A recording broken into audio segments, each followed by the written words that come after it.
아내가 변했다는 것을 알아차리는데 그리 오랜 시간이 걸리진 않았습니다. 평소에도 애교가 많거나 살가운 성격은 아니었지만 출산 후에 아내는 제가 알던 사람과 완전히 다른 사람이 되어 있었습니다. 한때는 제 퇴근 시간에 맞춰 저녁을 준비하고 주말이면 함께 영화를 보던 그녀였습니다.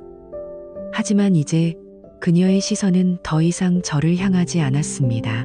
저와 마주 앉아 밥을 먹는 시간보다 소파 구석에 웅크리고 앉아 차가운 스마트폰 화면을 들여다보는 시간이 훨씬 길어졌죠.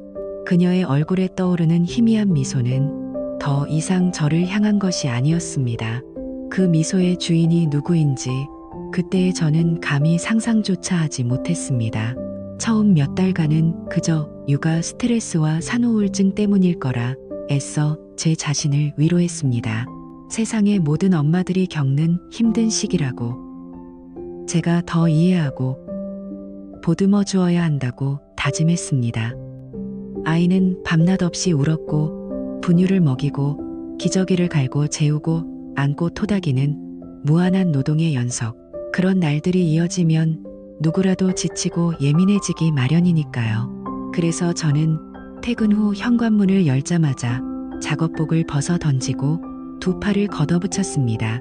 젖병을 소독하고 설거지를 하고 아이 목욕을 시키고 아내가 단 10분이라도 편히 쉴 수 있도록 노력했습니다.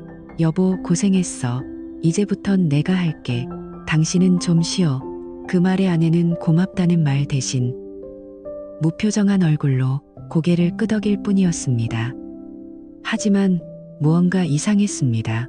제가 아이를 안고 거실을 서성이면 아내는 늘 자리를 피했습니다. 처음엔 쓰레기를 버리고 오겠다더니 한겨울에 얇은 옷차림으로 나가 30분이 넘게 돌아오지 않았습니다. 잠깐 편의점에 다녀온다면서 그녀의 옷차림은 동네 마시룡이 아니었습니다.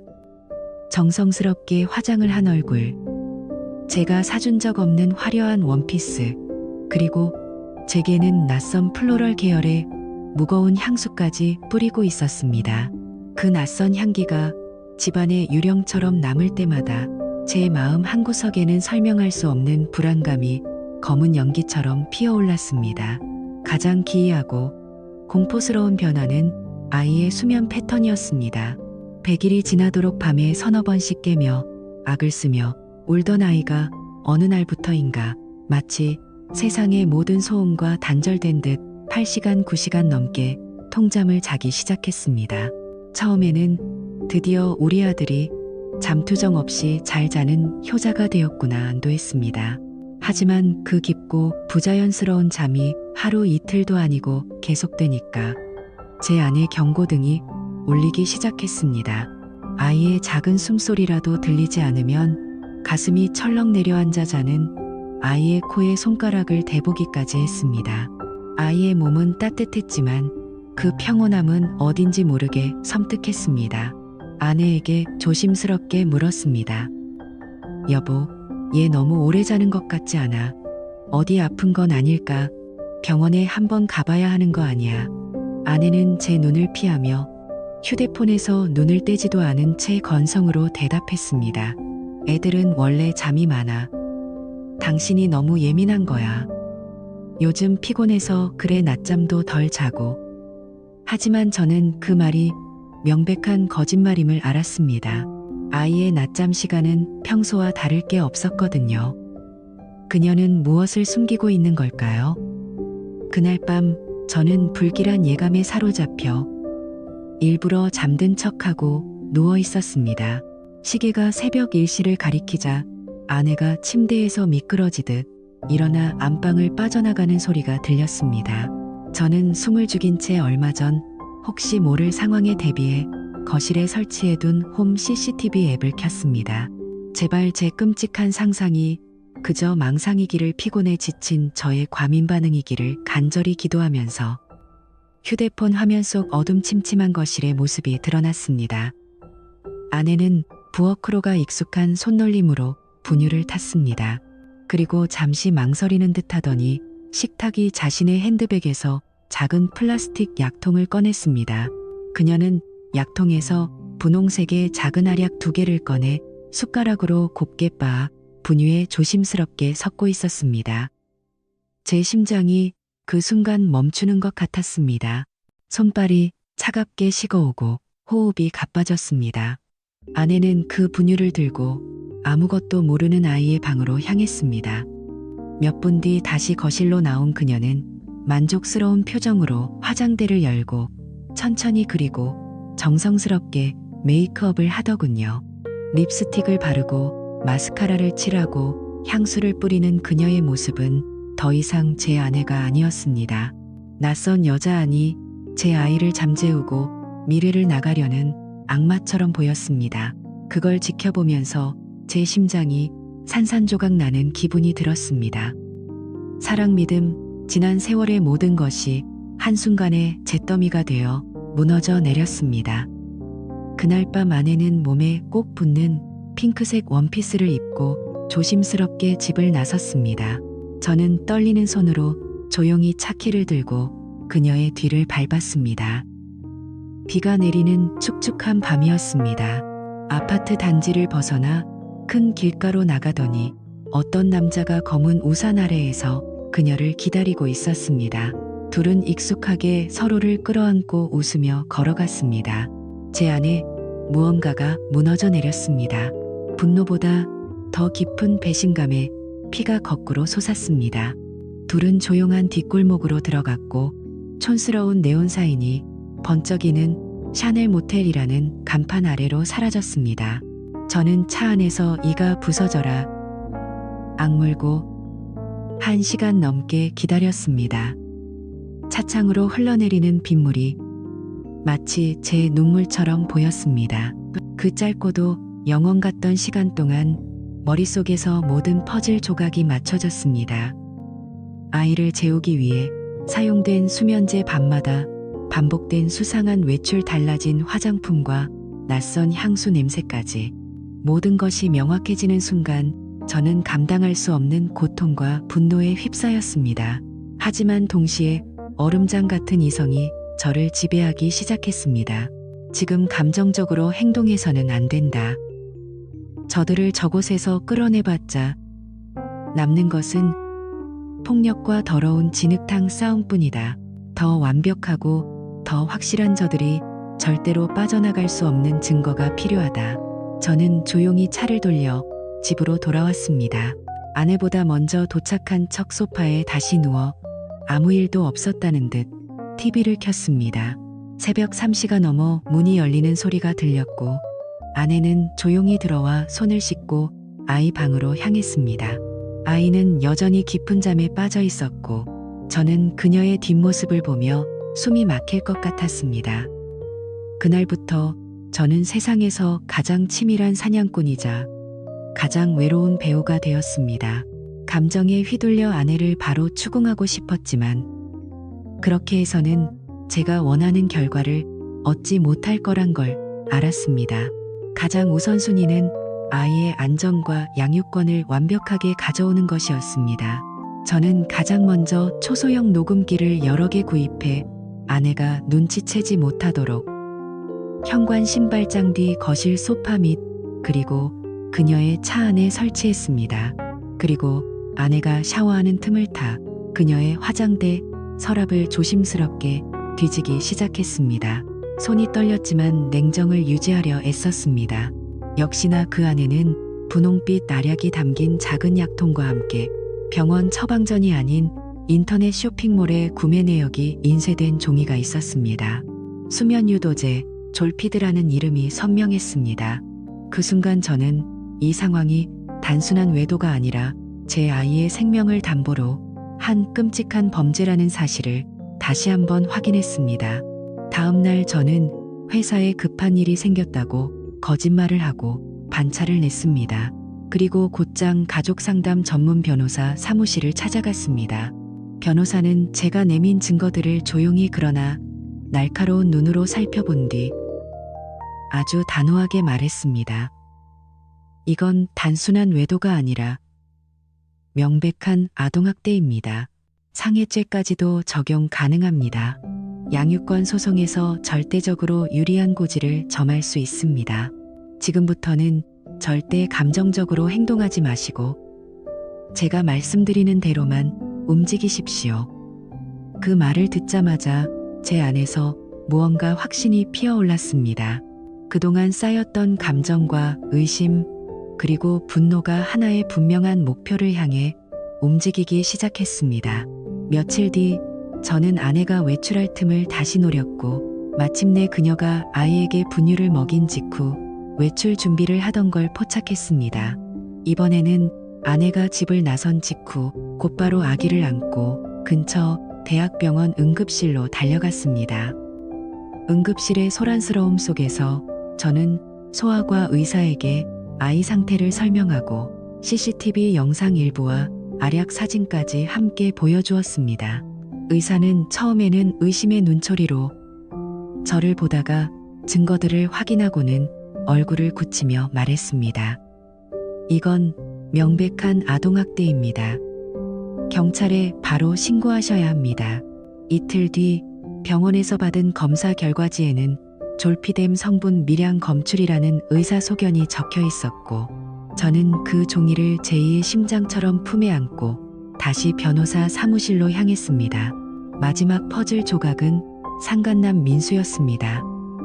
아내의 휴대폰을 몰래 백업하여 그 안에 담긴 수많은 카카오톡 메시지와 사진들을 낱낱이 파헤쳤습니다. 오늘도 내가 보고 싶어 빨리에 재우고 나와. 그 인간 또 야근한데 잘 됐네. 오늘 밤은 길겠다.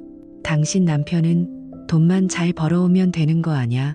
같은 낮 뜨거운 문장들과 모텔 간판 사진을 보며 저는 구역질이 났습니다. 메시지를 토대로 민수의 직장과 직책, 심지어 집 주소까지 파악했고 직접 그의 회사 앞까지 찾아갔습니다. 정장을 입은 남자가 퇴근하며 다른 여자와 웃으며 통화하는 모습, 고급 외제차에 올라타는 모습, 모든 걸 영상으로 남겼습니다. 이제 모든 증거가 완성되었습니다. 모든 증거를 손에 쥔 저는 더 이상 망설이지 않았습니다. 수개월 동안 잠을 줄여가며 하나하나 모아온 병원 진단서, 약국의 수면제 구매 내역, CCTV 영상 아이 방에서 들려온 비명과 낯선 남자의 목소리가 담긴 녹음 파일, 그리고 두 사람이 나눈 수백 개의 카카오톡 메시지까지. 이 모든 조각들이 퍼즐처럼 맞춰져 이제는 부인할 수 없는 진실을 완성하고 있었습니다. 더는 숨길 곳도 도망칠 구멍도 없다는 것을 저는 알고 있었고 무엇보다도 그녀가 그것을 스스로 깨닫게 만들고 싶었습니다.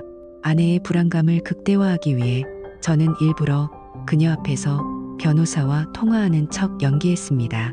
거실 한가운데서 전화기를 들고 무심한 표정으로 말했습니다. 네, 변호사님.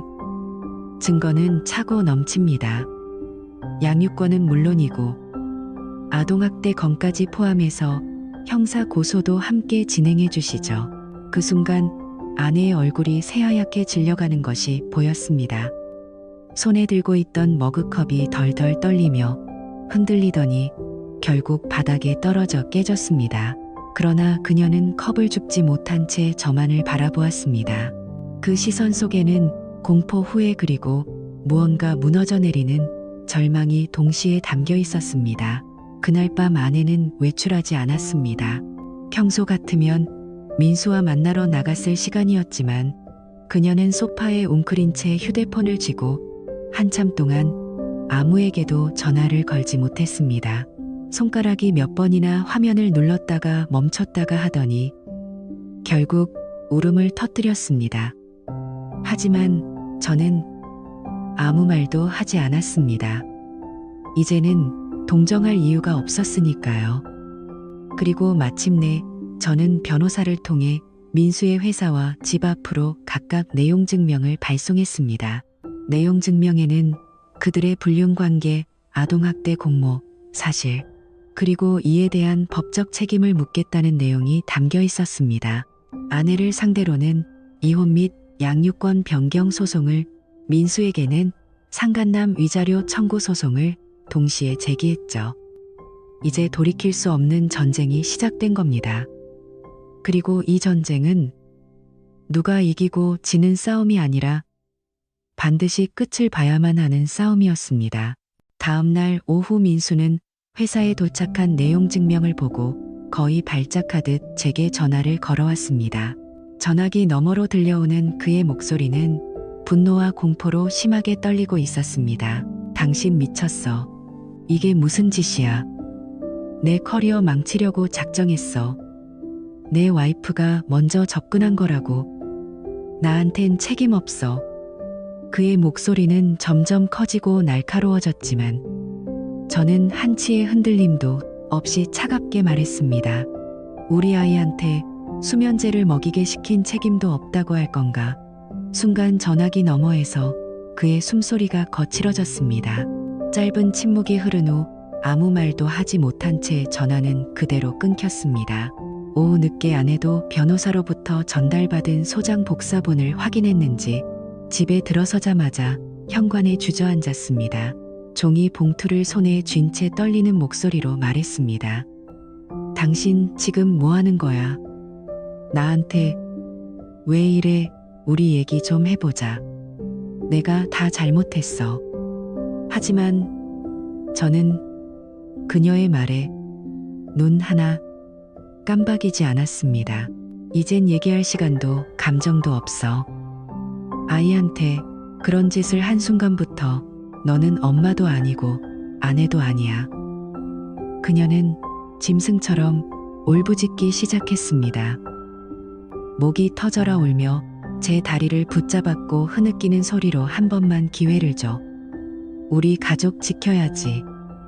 아이 생각은 안 해라고 애원했지만 저는 단호했습니다. 그 울음소리를 들으면서도 저는 전혀 동요하지 않았습니다. 지금까지 참고 외면하고 모른 척한 제 자신이 얼마나 어리석었는지, 얼마나 아이를 위험에 노출시켰는지에 대한 분노만이 남아 있었습니다. 저는 아이의 방문을 열어 조용히 잠들어 있는 아이를 바라보았습니다. 작은 가슴이 오르내리며 평온하게 숨쉬는 모습에 저는 더 굳게 결심했습니다. 더는 이 아이를 위험한 엄마 곁에 둘 수 없다고. 그리고 이 결심은 후회 없이 끝까지 지켜야 할 제 마지막 책임이라는 것을 깨달았습니다.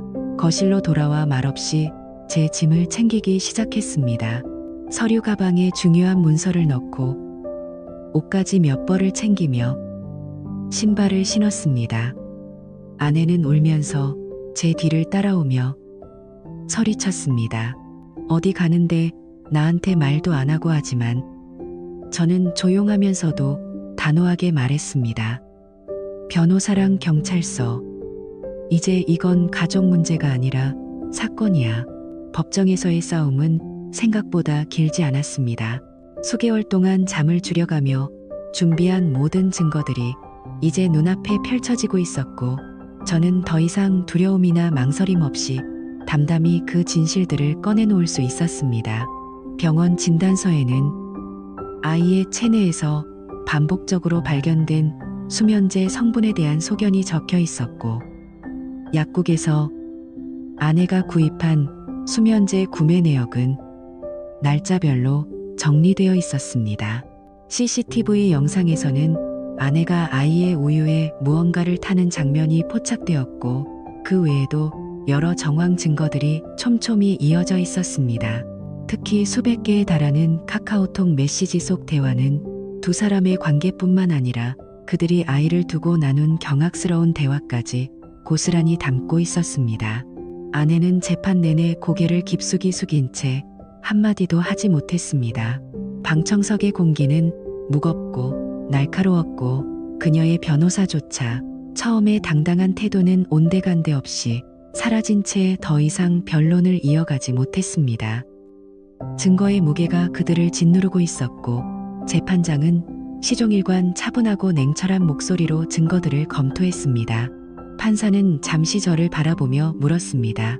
아이를 홀로 돌볼 수 있겠느냐는 질문이었습니다.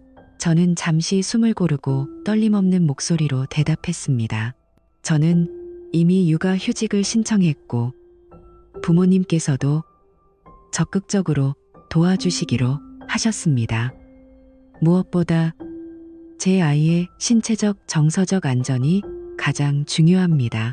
저는 제 모든 것을 걸고 아이를 지킬 겁니다. 그 말에는 지난 몇 년간의 고통, 분노, 그리고 반드시 지켜내야 한다는 결의가 고스란히 담겨 있었습니다. 그 순간 아내가 처음으로 고개를 들어 법정을 둘러보았습니다. 그녀의 눈가에는 이미 눈물이 맺혀 있었고 떨리는 목소리로 말했습니다. 전 정말 다시 기회를 얻고 싶어요. 아이를 일부러 해치려던 건 아니었어요. 너무 지쳐 있었고 외로웠고 돌이킬 수만 있다면. 그러나 그녀의 목소리는 허공에서 메아리 치듯 허망하게 흩어졌습니다.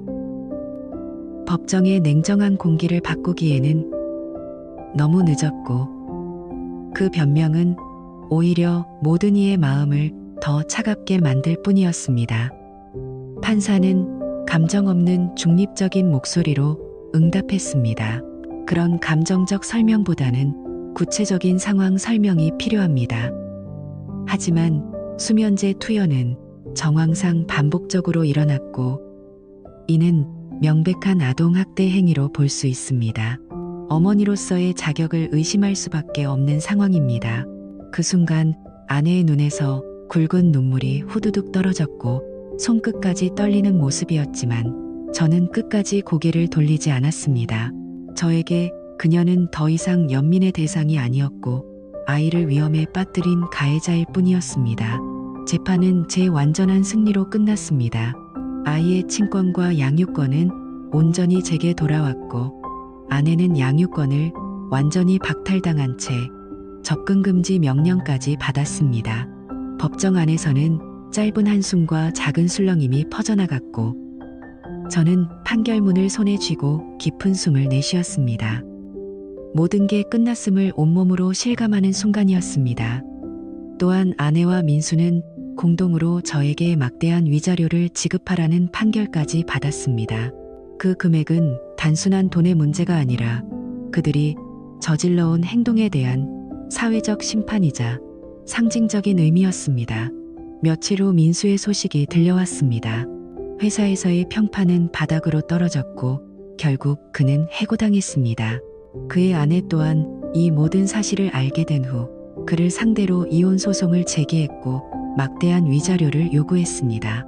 민수의 가정은 한순간에 무너져 내렸고 그는 자신이 만든 함정 속에서 허우적거리고 있었습니다.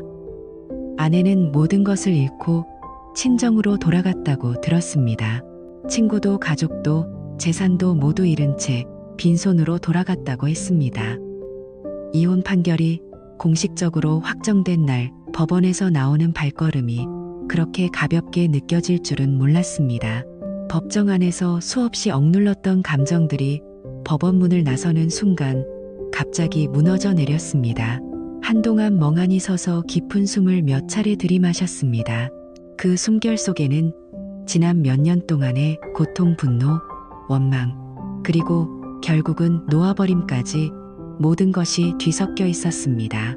판결문이 든 봉투를 가만히 쥐고 있으니 손끝으로 전해지는 종이의 촉감마저 낯설고 착경마저 낯설고 이질적이었지만 묘하게도 그것이 제 자유를 증명하는 증표 같아 오래도록 놓지 못했습니다.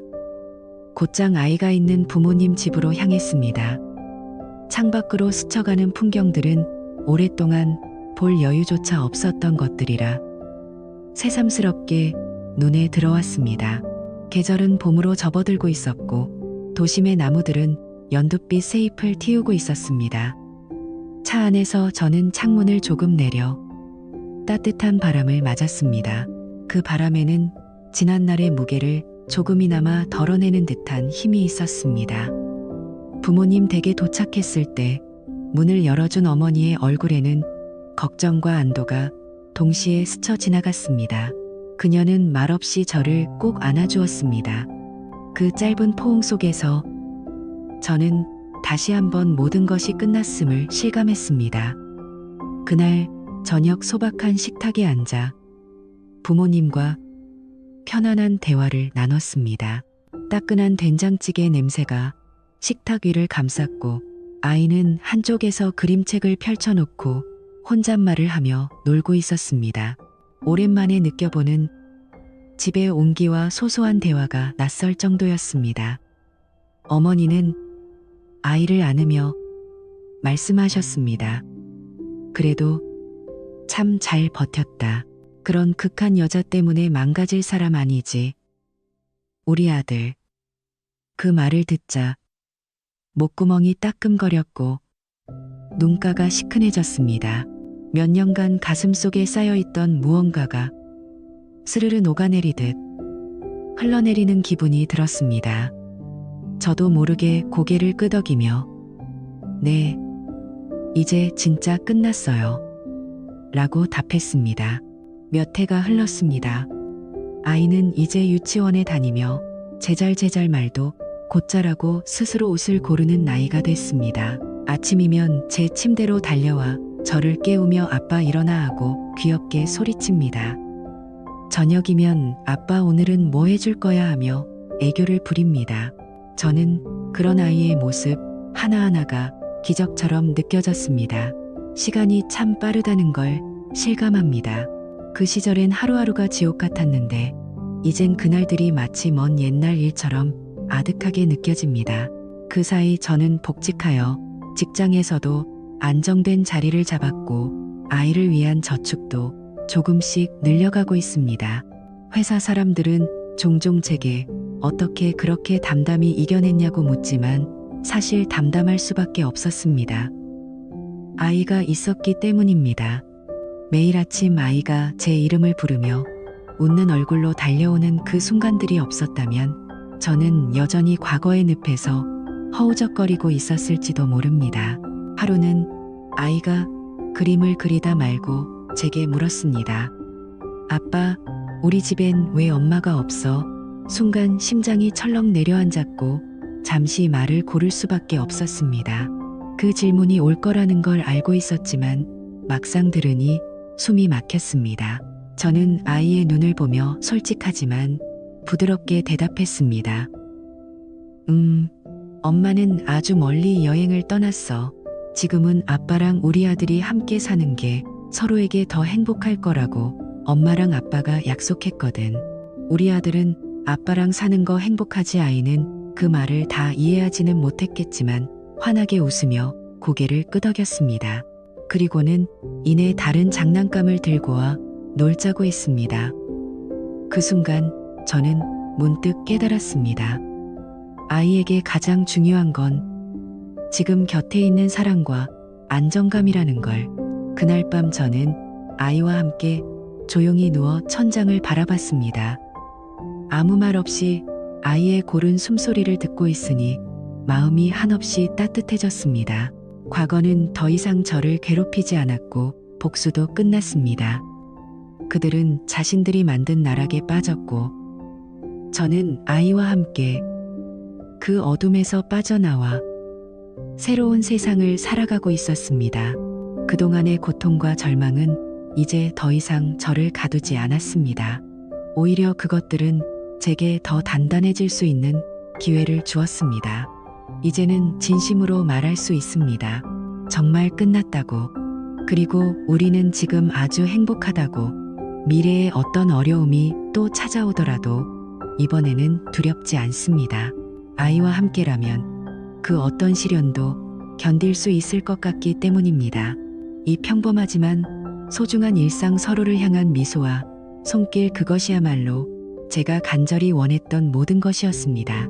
그리고 이제 저는 더 이상 과거가 아니라 오직 현재와 미래만을 바라봅니다. 우리는 그렇게 오늘도 웃으며 살아가고 있습니다.